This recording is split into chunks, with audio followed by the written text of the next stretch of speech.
nationwide news network. Comprehensive, incisive, tough. This is Nationwide at 5.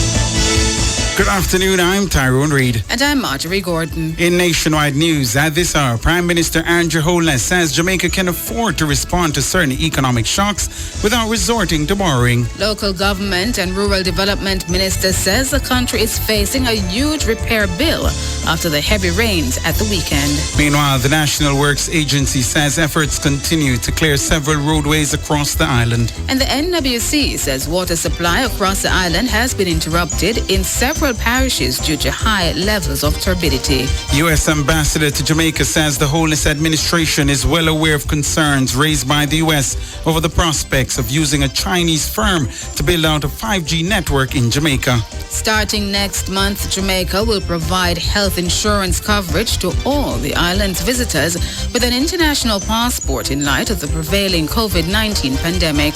In news from the rest of the world, thousands of people have blocked roads across Poland on the fifth consecutive day of protests against the court's near-total ban on abortion. And in sport, Chris Gayle produces more magic for Punjab in the IPL, putting them on the verge of a playoff spot. And later in our broadcast, in our cover story at 5:35, days of torrential rains have caused severe flooding and devastation in several communities and town centres. We get an assessment from mayors on how the rain affected their municipalities. From 6 to 7:30, the recent heavy rainfall has brought into sharp focus the need for a comprehensive response to the climate crisis facing the world. Join us this afternoon as the JN Foundation engage young people in the discussion to solve climate-related challenge and overall promote increased climate resiliency. At 8:30, it's From the Sidelines with Wayne Walker.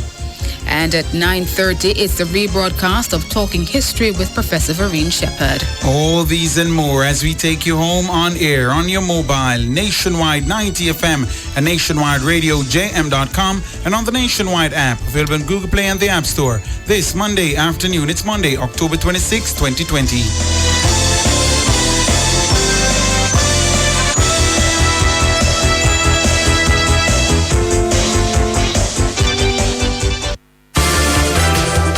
If it's news, it's got to be Nationwide 90 FM. And now the details. Prime Minister Andrew Holness says the Jamaican economy can now afford to respond to certain economic shocks without resorting to borrowing from other countries or financial institutions. He was addressing a ceremony today to commemorate the 109th anniversary of the birth of the country's second Prime Minister, Sir Donald Sangster. Prime Minister Holness says Jamaica's economy remains stable without the need for additional debt. Wayne Walker reports. Prime Minister Holness says the inclement weather at the weekend took the island by surprise. However, he's seeking to reassure the public that the government can afford to implement a response to the infrastructure damage caused by flooding in sections of the country. The sacrifices that have been made in making the Jamaican economy fiscally sound places us in good standing to be able to respond to shocks, whether it is a pandemic shock or a natural disaster shock. However, we are able now to respond in good measure to certain shocks without necessarily having to resort to borrowing. Prime Minister Holness says despite the impact of COVID-19, Jamaica has never completely shut down its economic operations.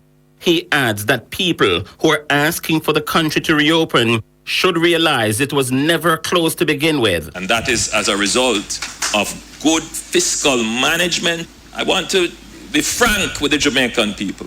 The pandemic has affected our economy in significant ways. And we hear the calls constantly about opening up. Jamaica has never closed.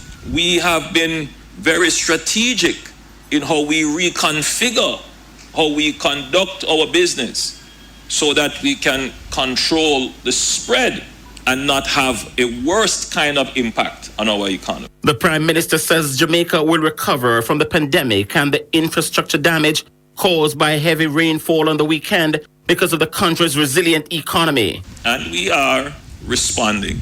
The nation is not falling apart. You have a strong, strategic government that is ensuring that you can be safe and secure. Ultimately, Jamaica will recover, even from these rains. And why will we recover? It is because we have spent the time to build resilience, to strengthen our economy, to give us the ability to respond. Wayne Walker for Nationwide News. Meanwhile, local government and rural development minister Desmond McKenzie says the country's road network has been utterly devastated by the inclement weather over the last few days. The minister says 80% of roads have been affected. But based on what has been coming in the parish of St. Elizabeth, in Manchester, in sections of Clarendon, in sections of St. Catherine, here in the corporate area, I mean, it is safe to say 80% of our road network across the country, including those that are under the control of the local government and those of NWA, has been severely impacted. The local government minister was speaking on Nationwide this morning with Daniel Archer and Apka Fitzhenley. He says the country is staring down the barrel of a significant repair bill. It's going to be difficult to actually put a costing. What I can say, it is going to be an enormous bill for the country right now. And with the COVID at the state where it is now, and with the cutback in terms of the economic situation of the country, we just tabled a supplementary budget 2 weeks ago. I can tell you that it is not going to be a hefty response that the government will have to come up with. It's just a matter of time. So over the next 2 days, I think we will be in a much better position to look at the dollar figure. And Minister McKenzie says some shelters have been activated across the country to assist residents who need to move to safer ground. We activated all disaster committees, and there are a couple of shelters across the country that has been opened. We will have more details in a little while as to the number of shelters and what the capacity of those shelters are.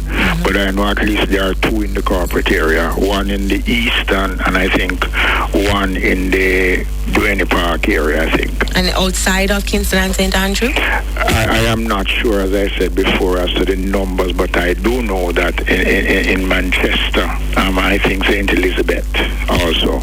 Desmond McKenzie, Minister of Local Government and Rural Development. In the meantime, Communication and Customer Services Manager at the National Works Agency, NWA, Stephen Shaw, says efforts continue to clear several roadways across the island, which were impacted by the heavy rainfall at the weekend.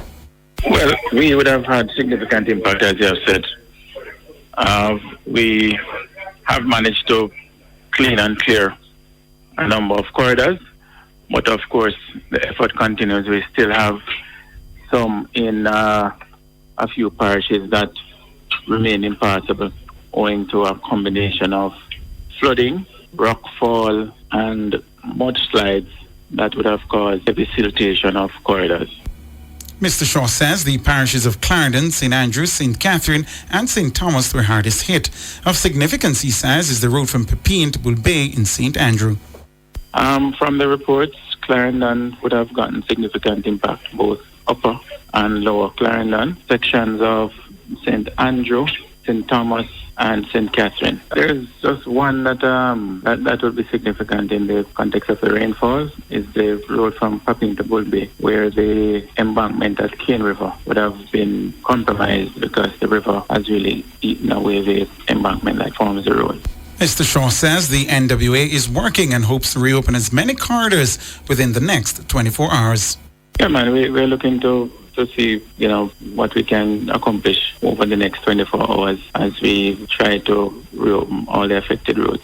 Stephen Shaw, Communication and Customer Services Manager at the National Works Agency, speaking this afternoon with Nationwide News. And after a weekend of heavy rainfall and thunderstorms, the National Water Commission, NWC, says water supply across the island has been interrupted in several parishes because major pipelines are experiencing high levels of turbidity.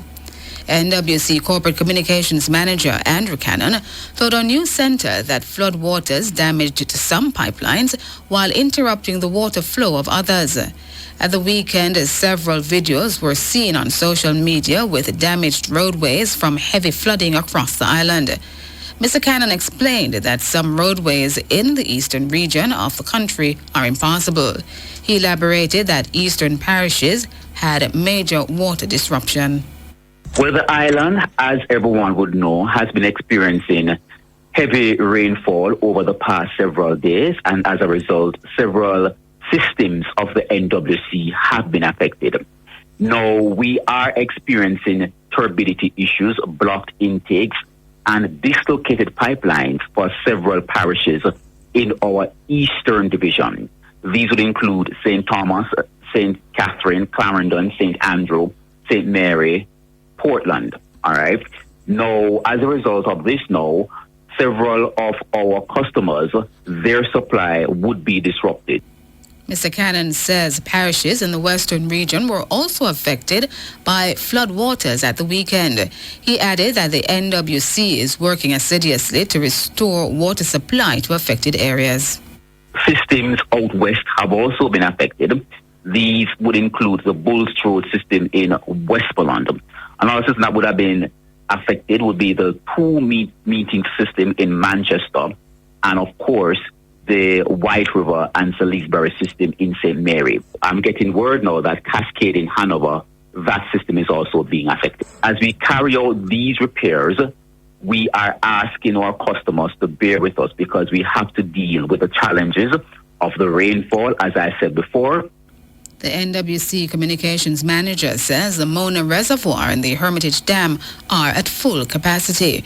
However, Mr. Cannon says some communities will still be without water supply because of persisting weather condition. Let's go back to the dam levels. As at the 22nd of this month, October, both systems, Mona and Hermitage, they are at 100%. So that is good news in terms of the levels. However, the turbidity issues, we have to deal with that. They are at levels that we want them to be at this time. They are all having the positive signs, but that doesn't mean, however, that everybody is going to get the water that they want at this time because of the turbidity issues that we are faced with. Andrew Cannon, Corporate Communications Manager at the NWC.